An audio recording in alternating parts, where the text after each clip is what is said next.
The group of millionaire buddies took their stack of gold coins worth $1,000 each. They walked out to the dock, looking out at the Pacific Ocean, and they took turns seeing how far they could skip the gold coin, how far it could go. They were laughing, drunk as could be, and having a great old time, literally throwing their money into the ocean. One of my favorite books that talks about money is The Psychology of Money by Morgan Housel. And in the introduction to this book, he gives that illustration. He talks about living in California and being a valet at a really swanky hotel.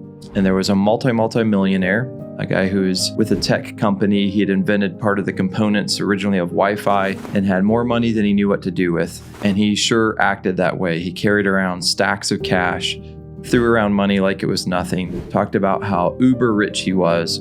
And one day he actually told Morgan, who was the valet, one of his friends, to go to the nearest jewelry store and buy a whole bunch of these gold coins that were $1,000 each. He then went with his friends and skipped them into the ocean. Another time, probably when he was drunk, he broke a vase, and the person who worked there at the hotel went to him and said, "That's a $500 vase.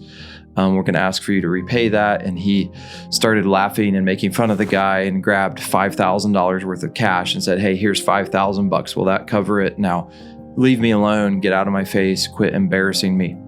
As you can probably guess, even though he had made so much money off of his initial work and was a brilliant guy, Morgan heard that several years later, he was completely out of money. He had blown all of it.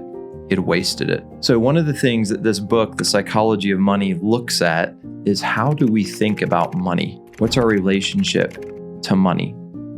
There's this quote in the book from Napoleon that says, "A genius is the man who can do the average thing when everybody else around him is losing his mind."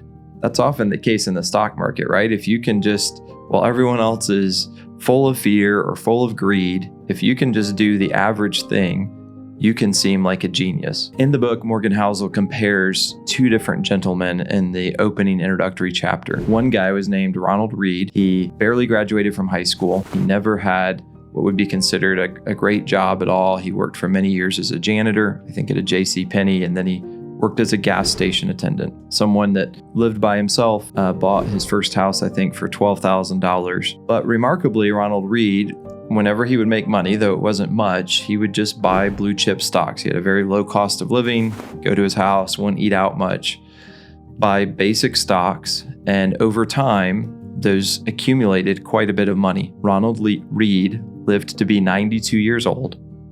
When he died in 2014, there were approximately 3 million people that died that year, and he was only one of about 4,000 in the US that died with over $8 million.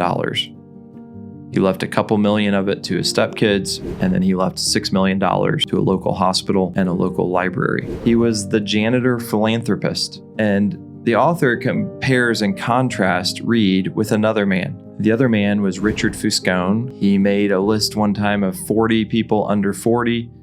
He graduated with his MBA. He was considered by big-time CEOs as one of the brightest men around, this incredible investor. But as you can probably guess, he totally blew his money. House in Palm Beach, I think an 18,000 square foot home in the richest area of Connecticut, where he would throw lavish parties with his multiple bathrooms and bedrooms and amazing swimming pools. And as you can probably guess, he was overly leveraged.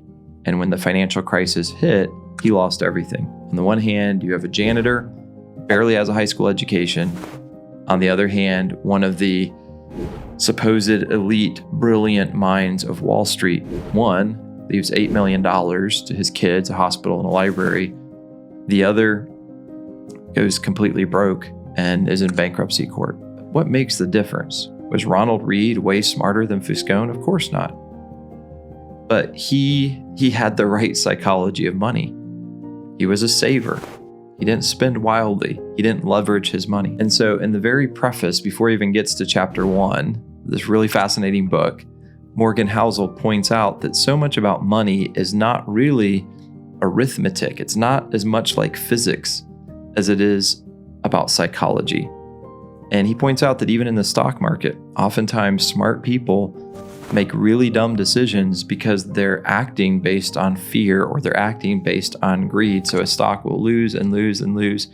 And finally, they'll panic and they'll sell right at the bottom, right before the stock starts to go up. And virtually anybody who invests in the stock market knows that you should buy low and sell high. But a lot of people end up doing the opposite because they're controlled by the psychology of money. In what other discipline would you have someone who is nearly entirely uneducated, like a Ronald Read, who'd probably never taken any kind of business course in his life, versus someone who's a supposed expert, and the uneducated would far outperform? That wouldn't happen with a neurosurgeon. That wouldn't happen with an NBA player. I mean, there's so many professions you can think of where the person who studied more, invested their whole life studying it, is going to far outperform. But Housel argues that the reason that someone like Ronald Read could be so much better with their money, and there are so many millionaire plumbers or just ordinary people living in normal homes, driving older used vehicles, who've saved money, who've understood the power of compounding interest.